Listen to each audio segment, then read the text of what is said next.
I just want to welcome the one, the only, the phenom, Alex Stein, the guy who was the master of conspiracy theories. People said he was crazy, and he stood firm on his positions. And now these conspiracy theorists are starting to look like they may or may not have been right. What's your thoughts? Welcome, Alex Stein. How you doing? I'm doing good. Thank you, Suleiman, for having me. And, I'll just tell you this much. With conspiracies, I can understand how a person, doesn't like them because it kind of just, they live in the fake matrix, right? They don't want to live in the real matrix. So I can understand it's they don't want to wake up to the reality in which we live in where there's elite pedophiles literally eating children. And I've been on top of this since 2016 when I found out 9/11 was an inside job and that our government had prior knowledge of planes hitting buildings. It took me on a rabbit hole that, led to the most elite people in the world finding out that they're basically all cannibals on islands, on airplanes, just like Alex Jones said, doing the most horrid and disgusting things to literal children. But I want to say this, what really surprised me with the Epstein release, I can't believe more people haven't talked about Jimmy Savile and Jimmy Savile, however you say it. He was the original OG when it comes to being, Epstein. He was before Epstein, and this has been happening for a long time. But he was best friends with Prince Charles, knighted by the Queen, and after his death, they found out that he would take dead bodies from the Royal Children's Hospital. He was a porter there, and you can find clips where he was volunteering there like crazy. And he would go out on boats and do SRA, satanic ritualistic abuse, and they would drink the blood of children and have sex with the dead bodies and then throw them in the ocean off the boat. So, and one other question I've got for you is this. So you were someone who was on it from day zero, from day one. And one of the things that you mentioned, as I saw a clip of it, you went on the Howard Stern show. Mm-hmm. You talked about Pizzagate, and we're going to come on to that. You're going to explain to the audience what Pizzagate is. But Howard Stern is now in the files. He is. It doesn't look like he went to the island, but what's really weird is his ex-co-host, a guy by the name of Jackie Martling, was really close with Epstein, was sending him emails asking if he would participate and donate, or I guess fund, his comedy club in Las Vegas that he wanted to open. And, the connections run deep. I know that's obvious, but guys like Howard Stern, who, broadcasted live on 9/11 that entire day, it seems like, I am a conspiracy theorist. Maybe he knew that he would be fine in his studio while everybody else was, running for their lives. So it's just a big club, and we're not in it, Suleiman. But he shot you down quite a bit. He was not having any of it in terms of... I had to cut you off because we need to play the clip. And then you notice what he did as the thing to call me stupid? He starts going after Tammy Faye Baker. Like he has to attack Christianity for some reason. As soon as you go after him, then all of a sudden he's like, oh, this is like these Tammy Faye Baker people. Like any Christian is a bad person. So it seemed like it was he kind of knew what to say because he really didn't let me explain my information. Once I brought up Marina Abramovich, who is this famous performance artist, and all of her art is surrounded by satanic, visualizations, and they do a thing called spirit cooking, which came out in the leaked Hillary emails, where they actually get blood and semen and they drink it and they fornicate and they do all like the most disgusting, ratchet things that you could think of. And it comes from a guy by the name of Aleister Crowley, who is one of the biggest Satanists of all time. And this is like a party trick that he would do. He would used to go to a party and he would smell people's breath.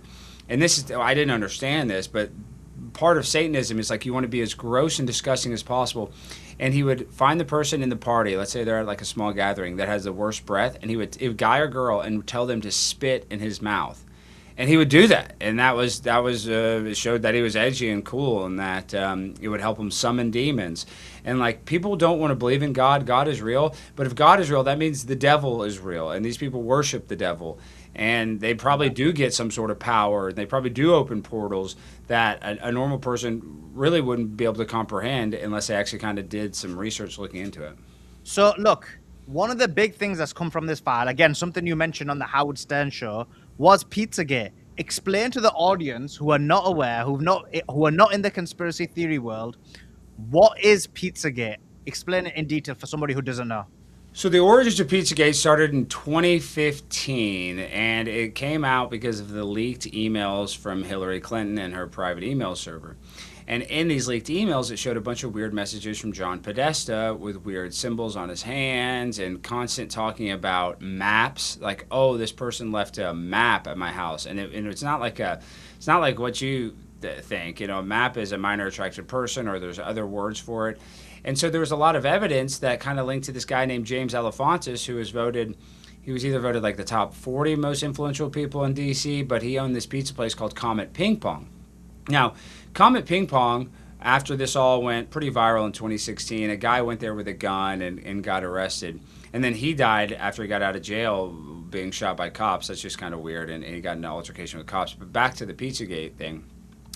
What really radicalized me and a lot of other people is you can look up James Alefantis' Instagram. And his Instagram had all these weird pictures of babies. Like, it looked like it was his friend's baby, and they would put money in the baby's mouth.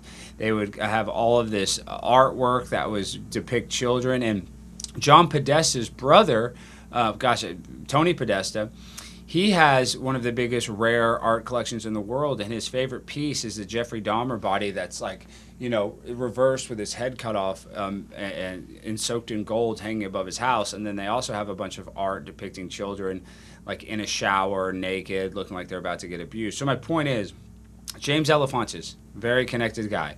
The people that tried to debunk it said, well, there's no basement at Comet Ping Pong, which is true. But he also owns a restaurant next door, or like a couple doors over, called Buck's Camping and Fishing, I believe. I forget the exact name, but it has kind of a weird name like that, Buck's Camping and Fishing. And allegedly, that is where he has the basement. And on top of that, he has pictures on his Instagram that's now deleted, but you can find it. It's all over. People reposted it everywhere, where he's like, this is the kill dungeon. And it's just a picture of an empty basement. It looks like a brand new, freshly concreted or, worked on basement. So I was totally spooked out by all this. And at the time, I was still, I liked Trump, but I wasn't like diehard on Trump because he didn't have any political success before that. He was just a famous guy, and I did not like him. I just was like, oh, he's not going to beat Hillary. The mainstream media had put in Hillary unbeatable. Well, I was wrong. I voted for Trump. I liked Trump. I supported him, but I didn't think he was going to win even the day I voted for him. But my point is, when it comes to Pizzagate, they were also able to find a server where there was weird stuff talking on this server that allegedly was connected to an IP address at Comet Ping Pong. So Comet Ping Pong didn't have the what they call the underground bunker where they're trafficking kids, but that was kind of a smokescreen. That's what they tried to say, that there evidence that no kids were getting harmed because, they didn't have a basement. Everybody's talking about the basement. It has nothing to do with the basement. They don't need a basement to traffic kids. So there was connections to Jeffrey Epstein at the time, who had already been arrested in Florida and gone to jail, but he got a very light sentence for jail. So all of the most important people in the world were implicated in Hillary's emails, especially Tony Podesta and John Podesta, who, John Podesta was the chief of staff for Hillary Clinton and, managed her whole campaign. So at the time, if you mentioned it, you got kicked off YouTube, you got censored. And now with the latest Epstein release, all the conspiracy theorists are right. I was right. We're all vindicated that these people are doing weird stuff and using coded language. And I think the most shocking coded language is the term jerky. And Asmongold did a great short video describing how they're like, oh, we're going to walk the jerky over to you. Oh, I know. And there's messages like, oh, you need the jerky more than I do. And it's just, they're not talking about Jack Link's beef jerky. They're not talking about the beef jerky you get at the gas station or the grocery store. They're talking about jerky as a code word for human meat or baby meat or whatever age it is, but it's cannibalistic. It's human meat is the jerky that they're referring to. So we've seen the Epstein emails. They mentioned pizza. They mentioned jerky. They mentioned grapefruit. So for the audience, kind of, is this for you, like, first of all, vindication, and second of all, evidence that they were partaking in this abuse of children? Well, and it's true. Of course, I feel a little vindicated, but type in, you can look it up, where The Simpsons predicted this, and they have this image. It's called Zaza Zappy Pizza, I believe, and on the it has a big banner, and underneath the banner it said, "Kids abducted at the other location." insinuating that there are kids getting abducted at pizza shops, and that's what they would use as a code word. The FBI released this. This is a way that they were able to talk online and do it in a covert way by mentioning cheese pizza, walnuts. Like there's a bunch of different words that they use that have coded meanings. And like I said, everybody called you so crazy. Everybody thought that I was such a tinfoil hat conspiracy theorist, which I am. But in reality, with these last documents that came out, we were all right. Pizzagate is real, and they use other words, not just pizza. They use grape juice. They use all kinds of words that a normal person wouldn't understand what they're talking about. But these people that run in these circles understand it, very well. So, in the Epstein Files, one of the things we saw was, and I did do a video on this, was this kind of, as you mentioned at the start, this satanic, evil, demonic type of behavior that was going on. A couple of examples of that was the Mormon blood. It was the cloth of the Kaaba, which is where Muslims go to do pilgrimage. So, taking that information and then taking this kind of content in relation to pizzas, jerky, grape juice, how would you put all of that together to say, like, what were they doing? What was the aim and goals? Is it that they were doing satanic rituals, or was it just random, or what was it? Or was it an initiation process? Like, what was going on? Well, all three things. It was an initiation process. It was satanic ritualistic abuse where they, thought that they were opening up portals to hell. And also, at that same time, what came out is what is called adrenochrome. And now adrenochrome is the adrenalized blood of children. And these people, these elites, they believe it has anti-aging benefits. And you know what? I'm not saying the Queen was drinking the blood of children, but I'm not trying to implicate the Queen because there's not really evidence for that, but there are people in her circle that were connected to these people. And how is Prince Philip able to live to like 101? How are all these other people able to live 25 years longer than the average human? It's probably because they probably are taking some sort of medication you can't get from a doctor. So the idea that adrenochrome is fake, adrenochrome is real, and these elites, if the blood is not adrenalized, if they don't scare the kid before they kill it, then it doesn't have the adrenaline release, and the blood to them is not as effective. It's not going to give them the benefits they want. So it's not even just about killing children. They have to scare the children. And another reason I just mentioned The Simpsons, which might sound stupid, but they have predicted so many other things. If you look at the movie Monsters, Inc., now I haven't watched the whole movie Monsters, Inc., but I've seen a lot of clips. And that is basically the story of adrenochrome. It's like they scare the kids because they want their soul or they want their fear. Their fear to them is a valuable commodity. And it sounds so crazy, but reality is stranger than fiction. So this has been going on for a long time. And you can go back to the Bible. They're sacrificing kids to Moloch. Like child sacrifice has been going on since the beginning of time. And it's still going on today.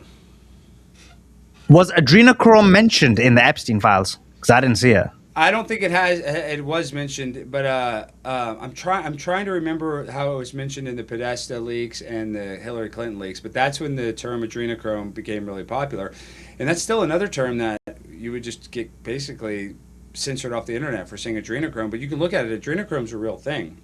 Like there's supposedly pharmacies that can sell it somehow, and I don't know how they get it. I don't really know the backstory about it, but it is a thing that these elites believe gives them anti-aging benefits. So a lot of this is self-preservation so that they can live longer. And you saw Jeffrey Epstein. I mean, he's famous for wanting to have a laboratory in Zorro Ranch where he could just have women and have hundreds of babies to make his bloodline last forever.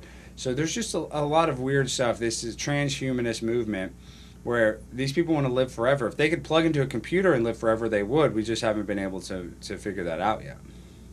Well, yeah, that was always, as one would argue, the enticement of the devil when it came to this aim to live forever. So I know what you're saying there. Look, the Epstein Files have been released.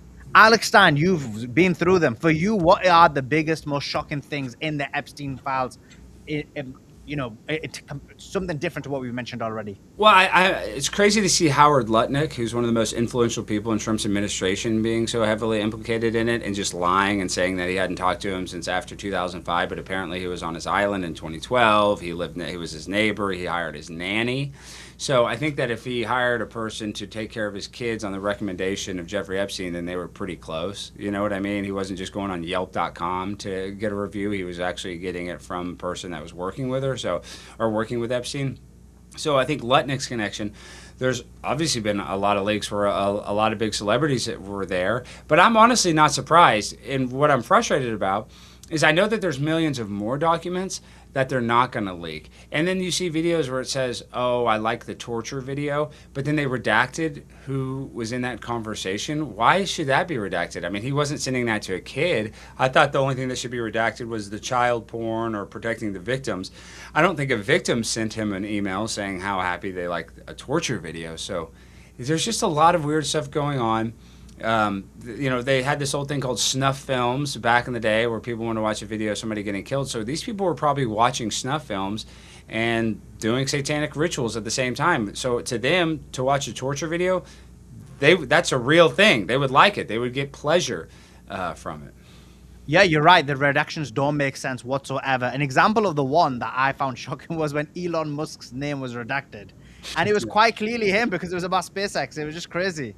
Yeah, and once again, Trump's all over it. This is my one, and people are gonna be like, obviously I'm defending Trump, but I do think that if Trump was, or they had enough evidence that he was with kids, that they would have in the past administration gone after him. But at the same exact time, now I'm kind of like, well, the people that would have gone after him then are probably still in power now, and so it's a lot of self-preservation. They don't want to go after him because then he could be the domino that makes all the other dominoes fall down. So, this is a leverage game. They use honeypots, attractive women. You can watch the movie James Bond. That's, a lot of vagina or whatever their names were. I forget, the names. But when a woman won't work, they'll use a guy. When a guy and a woman won't work, they'll use a kid. So this is a sophisticated...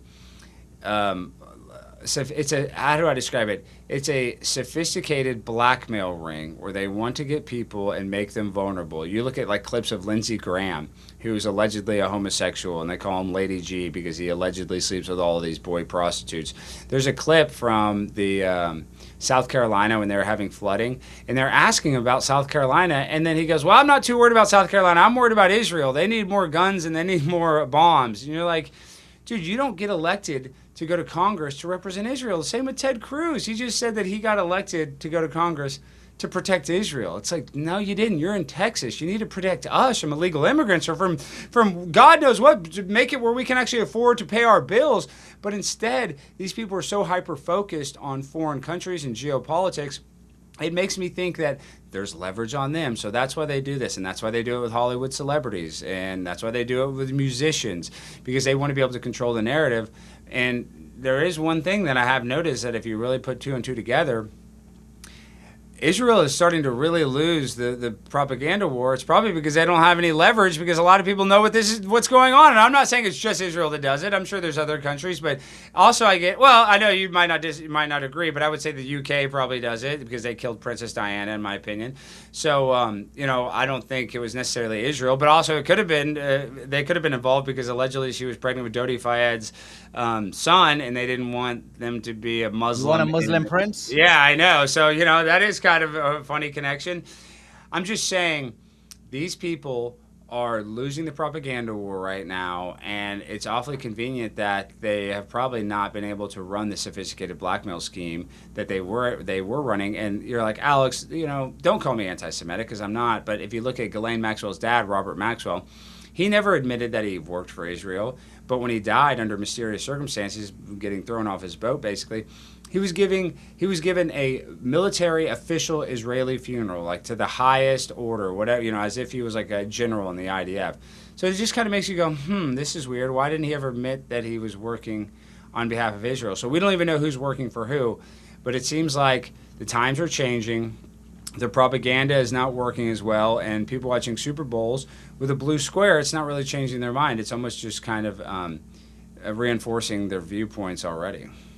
Well, the current files did actually demonstrate that Epstein was aware that Maxwell was an Israeli agent, Mossad agent, and that he had blackmailed Israel to give him $400 million more, or he was going to release everything, and that's why they killed him. Yeah. And so there's just so much evidence about them being Mossad agents. So 2 questions to you. The first one is, you're a big Trump fan. Your boy Trump isn't looking good in these files. He's not. Alex Stein ain't good for you. He's not looking good. He's not looking good. Honestly, though, I did say that earlier. I think if he was, they had a video of him with a kid, I think it would get released, unless the real people that are in power. And see, we talk about the real people in power. It's people like Miriam Adelson, who's able to give $250 million to Trump and make a phone call and go to the White House anytime she wants with her husband Sheldon, who passed away. A normal person can't do that. So it's not just Miriam Adelson. There's other, influential people that we don't even know. Most people probably don't even know who Miriam Adelson is. So it's a very serious thing, and I would say that Trump is probably not a pedophile. I don't think he's a pedophile, but I don't think he's necessarily innocent, and it's not a just total Democrat hoax like he said. That's what really frustrates me with Trump, is that he said this is all just a hoax, and it's clearly not a hoax. So look, you mentioned Miriam Adelson. We're talking about Jeffrey Epstein. He was part of a multinational, international blackmail operation. He was trafficking women, children, as you mentioned, pizzas, jerky, grape juice. And so the question is, who was he doing this all for? Well, I mean, I kind of see where you want me to go. You don't want to say just Israel, but honestly, I want you to go wherever you gotta go, well, Alex. no, I ain't no, putting no pressure on you, bro. no, I know, but I mean, if you talk about Robert Maxwell, and then they take him out. I do think that, and this is, we got to put on your tinfoil hat. They say that there's 13 families that really control the world. There's like the Rothschilds, the Rockefellers. There's allegedly a black family. There's a Chinese family. There's a French family, Russian family. There's these bloodlines that go back to Muhammad. They go back to, before we could even imagine. They say that some of these bloodlines go back to Jesus, allegedly. My point is, I think there is a cabal of elites, and I know that sounds very vague, that are actually in charge of the world, that actually run things, that control the banks. You look at the IMF, the World Economic Forum, all these companies, they're all owned by people. And so we have multinational corporations that really rule the world. It's not humans or countries. It's actual corporations and families that are super elite and powerful. You have Saudi families that are powerful. So who is he doing it for? It looks like he probably could have been doing this for Mossad, if I just had to guess. And honestly, now I used to think that a guy went to his cell and killed him, but now I'm starting to think Jeffrey Epstein is still alive. And I don't know why they would keep him alive. It just like the same fate that Robert Maxwell got, I figured that he would get, being killed. So that's why that's the only thing I kind of in my head I question. I'm like, they would just probably be better off killing him than keeping him alive, because why keep him alive and even risk somebody finding him or him going rogue and saying I'm still alive? So I don't know. I don't know. Maybe he's working for Mossad, but Mossad, they work hand in glove with the CIA and MI6. So it's all one big network of intelligence agencies. So America benefited from it too. And when I say benefited, that means the military-industrial complex benefited, because the American citizens have only been screwed over by this entire thing. Alex, appreciate you as always. Thank you for coming on. Where can people find you? I know you've got a brand new show. It is fire. It is legit. What's the show? Real America's Voice, After Hours with Alex Stein. We're on daily, 5 days a week. And, they've been so good. They've been letting me really kind of cut loose. And we're going to get even... things are going to get even darker, sadly, with these Epstein files, because we got to cover the jerky today. We got to cover Howard Lutnick. And, I consider myself conservative. I'm kind of anti-government, and that's why I consider myself conservative, because I want to conserve the government. I want less government in the world. And I'm starting to see all these conservatives, they want more ICE agents. They want more DHS agents. And they can't understand that it's not a lot of fun when the rabbit gets the gun and the other people get in power, when in reality it's a uniparty. And the same thing that happened to people on January 6th that went into the Capitol. There was a lot of FBI agents, what we call agent provocateurs there, undercover, kind of instructing people to go in there. So we do false flags attacks all the time. That's just standard operating procedure. So I'm just worried about the next false flag happening. But on my show, we're going to cover it. And I'll tell you guys this. I know there's elite pedophiles that rule the world, but even though that's true, we still should have some gratitude that we're not one of those poor children that got eaten by Jeffrey Epstein, or that we got murdered or sex trafficked. And we should be thankful and have a little gratitude that we were not victims of this, serious, disgusting, horrible, tragic operation that's currently going on still.